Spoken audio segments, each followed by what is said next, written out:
Good morning. Today we are in Luke chapter 22, verses 21 through 23. And this is the very end of the Last Supper. And Jesus, he's still talking. He had just told us, "This cup is the new covenant in my blood, which was shed for you." And then in verse 21 it says, "But behold, the hand of my betrayer is with me on the table. And truly the Son of Man goes as it has been determined. But woe to that man with whom he is betrayed."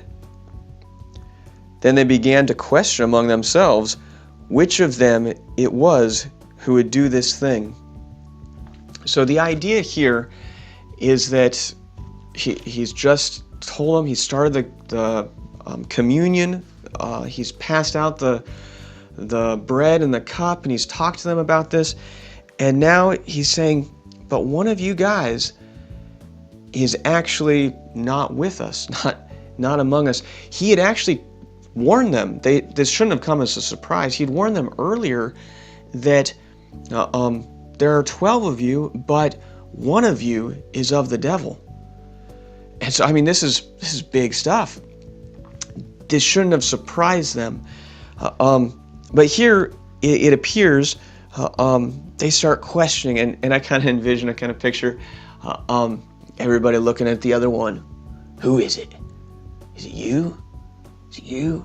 It's got to be Peter. He opens his mouth like crazy all the time. You know, all these fingers started pointing, all this kind of stuff. Who is it that's doing this?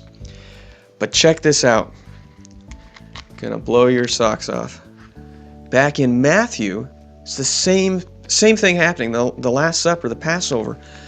And in Matthew 26, let me read a little bit here for you. Starting at verse 20, it says, "When evening had come, he sat down with the 12. Now as they were eating, he said, 'Assuredly I say to you, one of you will betray me.' And they were exceedingly sorrowful, and each of them began to say to him, 'Lord, is it I?'" This gives such a different picture, because you know what?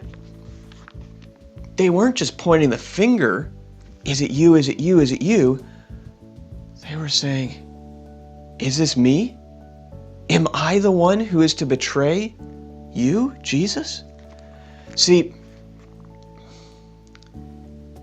Judas, we can read, because we know the end of the story, we look at Judas and we say, obviously it was Judas.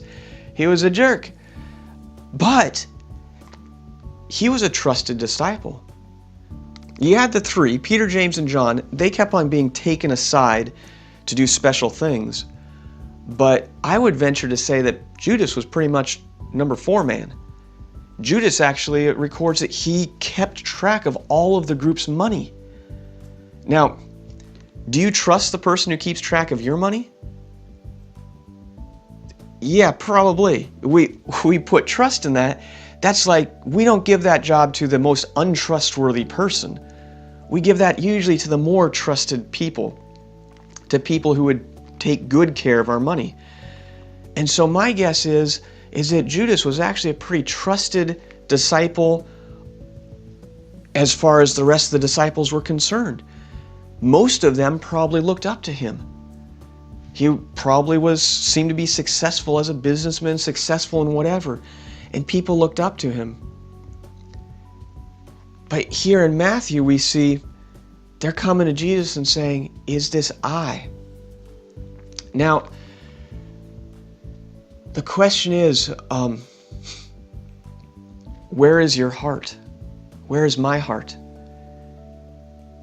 And in the Old Testament we're told, Jeremiah 17, we're told that the heart is deceitful above all things and desperately wicked. Who can know it?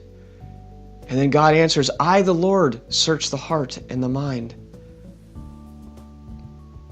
God is truly the only one who knows our heart. And our hearts, we have such sinfulness in us.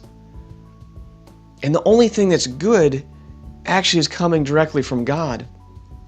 And so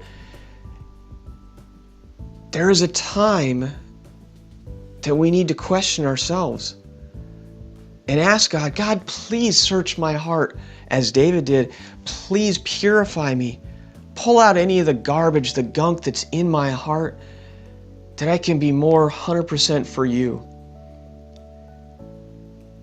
We need to be thinking about that. We need to be praying about that.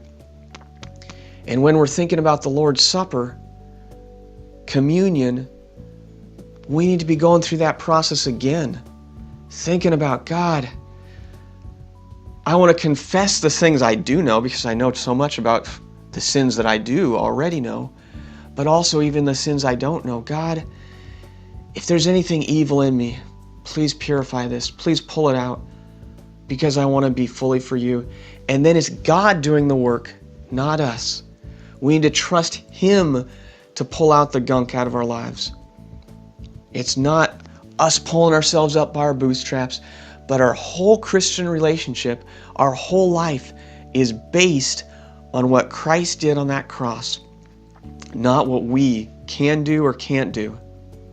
Thank you very much, and God bless.